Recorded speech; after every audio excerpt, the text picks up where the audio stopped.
All right, in this lecture, I want to talk about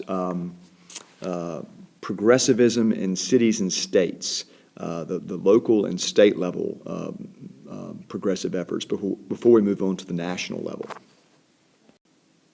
Let's start with municipal reform. The first reform battles were over control of municipal transportation networks and utilities. These new street rail, electrical, and gas systems were usually owned and operated by private corporations.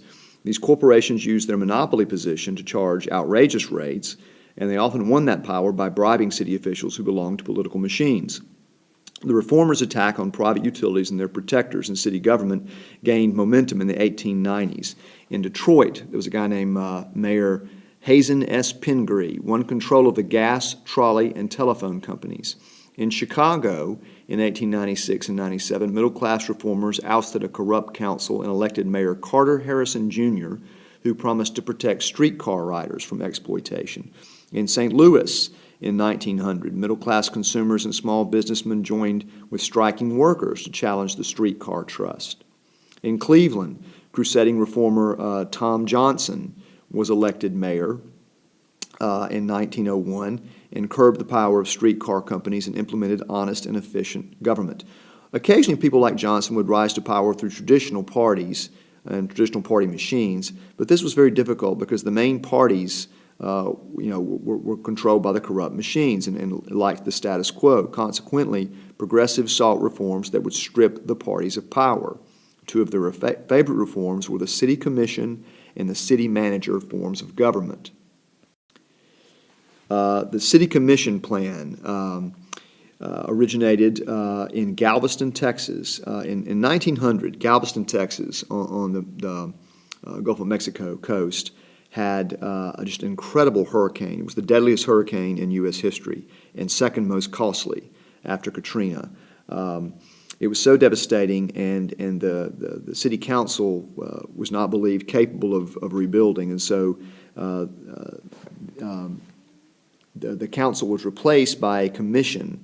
The mayor and aldermen were replaced by 5 city commissioners, each responsible for a different department of city government. For example, public safety would be one commissioner, police would be one commissioner, and these commissioners would be elected at large throughout the city. In Galveston and elsewhere, the impetus for this reform came from civic-minded businessmen who wanted to rebuild government along the same lines of scientific management that had transformed the private sector. For Galveston, the results were impressive. The city commissioners restored the city's credits after a brush with bankruptcy, improved the harbor, and built a massive seawall to protect the city from future floods. All this was accomplished with a budget that was also cut by a third. Commissioners also accomplished much in other cities, improving infrastructure, extending services, improving financial health. Many also established public-owned utilities. Houston, Des Moines, Dayton, and Oakland, for example, simply nationalized the local power companies, gas companies, and transportation companies. By 1913, more than 300 small to middle-sized cities had adopted this form of government. The city commission plan did not always work well. Sometimes the commissioners awarded spoils to supporters. Sometimes they competed with each other for power and prestige. The city manager plan was meant to overcome these problems. Under this plan, the commissioners set policy, but implementation was left to a chief executive. This official, who was appointed, would theoretically be a non-political expert. The job was purposefully modeled on that of a corporate executive. By 1919, the city manager plan had been adopted in 130 cities. Although these reforms limited corruption and improved services, they were not universally powerful. Poor and minority voters found their influence weakened. Citywide, as opposed to ward-by-ward elections, diluted the number of workingmen and ethnics in office. Leading citizens, quote-unquote, industrialists, merchants, lawyers, had the recognition and money to compete citywide without party support. Working men did not.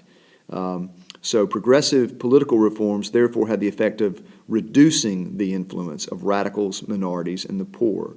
This is a paradox. While they sought to improve democracy through this efficiency, they actually decreased the democratization and the freedom of the whole populace. Let's move to some political reform that occurred at the state level. Spread quickly to the state level. As at the local level, political parties at the state level were dominated by corrupt, incompetent politicians who did the bidding of private lobbies. In New Jersey in 1903, New Jersey is a good, particularly egregious example. Large industrial and financial interests working through the Republican Party were able to handpick the Chief Justice of the Supreme Court, the Attorney General, and the Commissioner of Banking and Insurance. Such webs of influence provided large corporations, such as railroads, with very favorable legislation. Progressives introduced reforms designed to undermine the power of party bosses and restore sovereignty to the people, encourage honest people to enter politics. One such reform was the direct primary, a mechanism that allowed the people, rather than the bosses, to select the party's candidates. This is commonly the way it's done today. Each party has a primary where the various Democratic candidates or Republican duke it out, and then one becomes the nominee. This was an innovation in the early 20th century. Mississippi introduced this in 1902. Wisconsin adopted the direct primary in 1903. By 1916, all but 3 states had adopted it. Closely related to this was a movement to strip legislatures of the power to elect senators. You'll recall the Constitution said that state legislatures are the people who elected the Senate. State after state passed laws to let primary elections choose the Senate candidates. In 1912, the U.S. Senate was compelled to reluctantly approve the 17th Amendment, which mandated direct election of senators by the people. This amendment was ratified in 1913. You may recall that populists first recommended direct election of senators in the 1890s.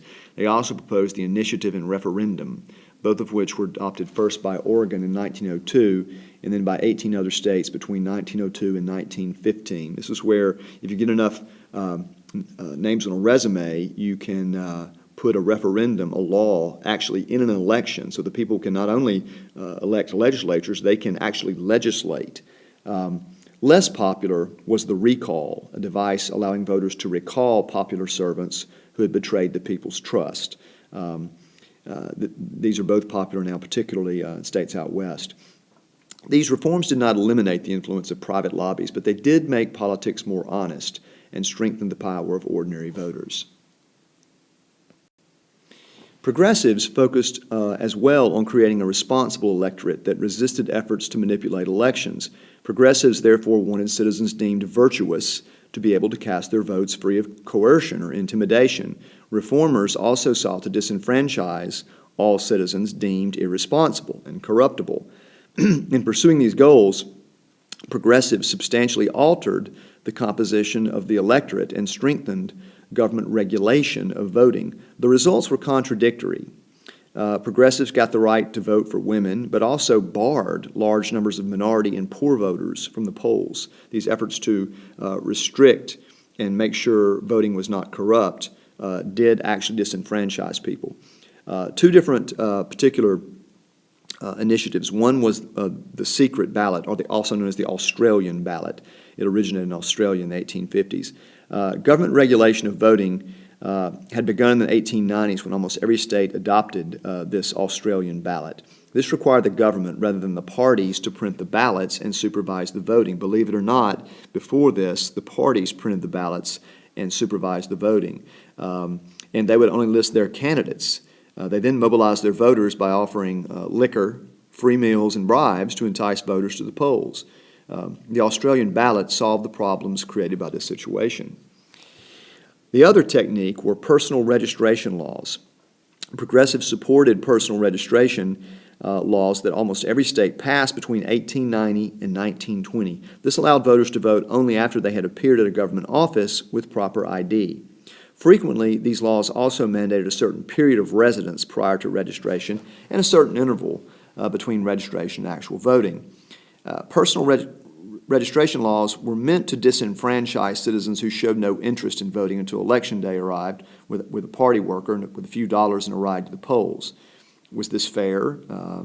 What about immigrants? It's debatable. The results were mixed.